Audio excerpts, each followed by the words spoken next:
Hello again, we're up to Game 3 of the Kings of War tournament held here in Cornwall. This is my Kingdom's Men versus the Dwarves again.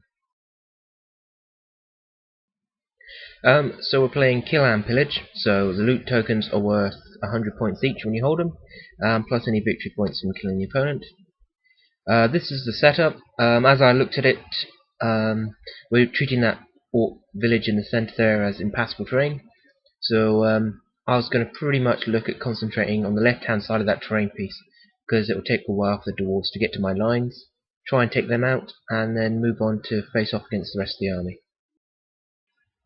So on my opponent's right flank, he's got his ironclads and some dwarf handgunners.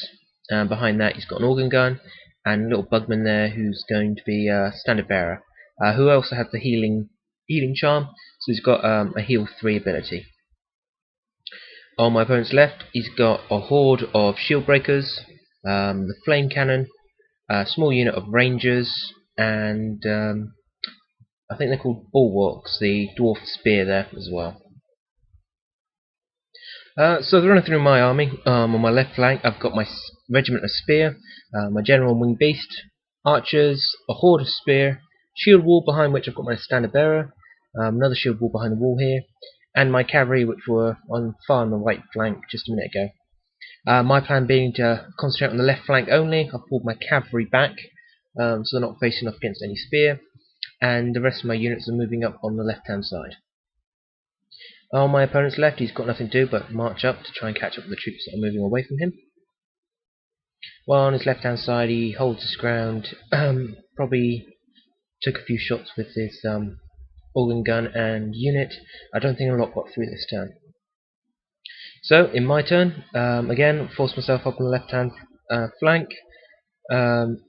Archers put 1 wound onto his handgunners, and other than that, that's about it for that side.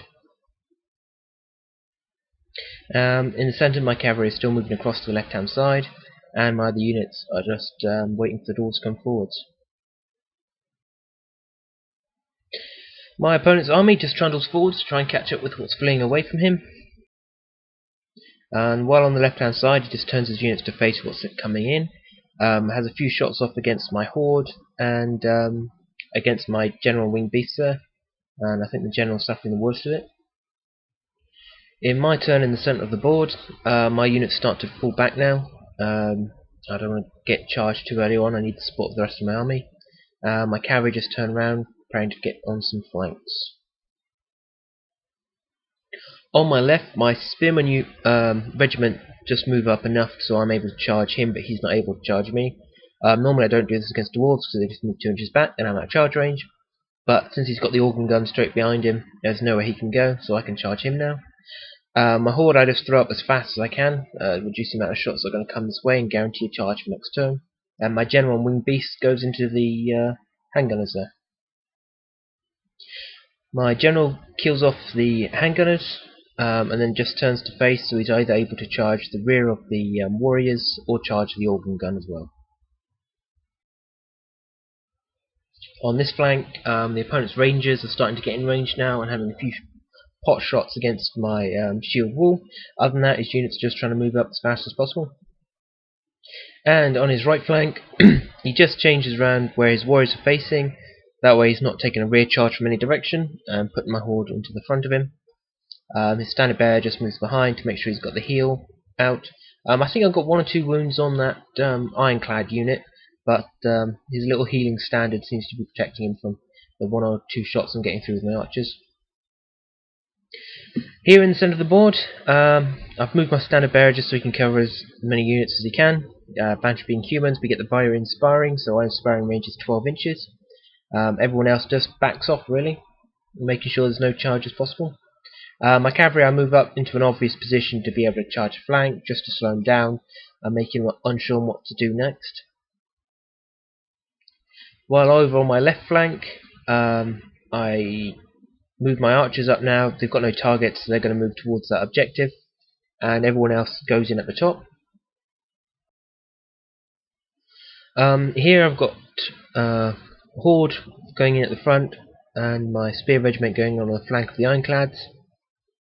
I decided to put my eagle, my general wing beast, against his organ gun, simply because if I fail, well, whatever happens next turn, he will take another round of shooting if I don't kill it off. And with the 7 wounds he already gotten in at the moment, I don't think he'll take another round from the short range shots from the organ gun. So I managed to wipe out the organ gun, and I turned to face the rest of the army now, because with one move I'll be behind his lines and stop attacking things in the rear and flanks. I've managed to waver the dwarves. That's all I could do. Both my units were running through terrain, so we'll be hitting on 5s, plus their armor, so hitting wounding on 5s.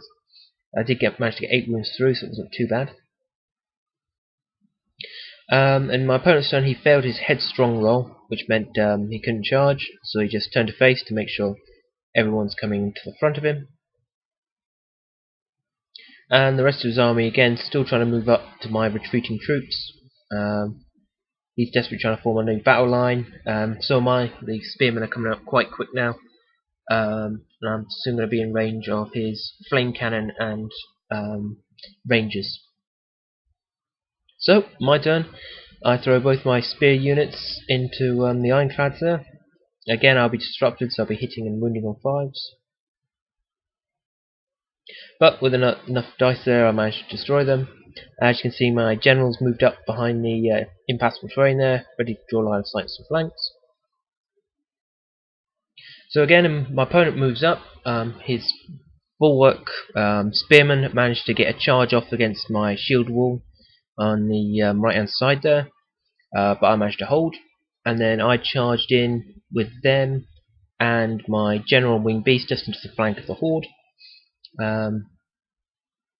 Yeah, that's it. And that was the last turn. That's how it ended. I've managed to get rid of 3 of his units, and I think I didn't lose any. And I also got a couple of objectives as well. So yeah, I was happy as Larry. So that's game 3. 2 wins, 1 loss. All going well so far. So thanks for watching game 3. So the same, 2 wins, 1 loss. Happy as Larry so far. 2 more games to go. Let's see how it goes. Thanks for watching. That was.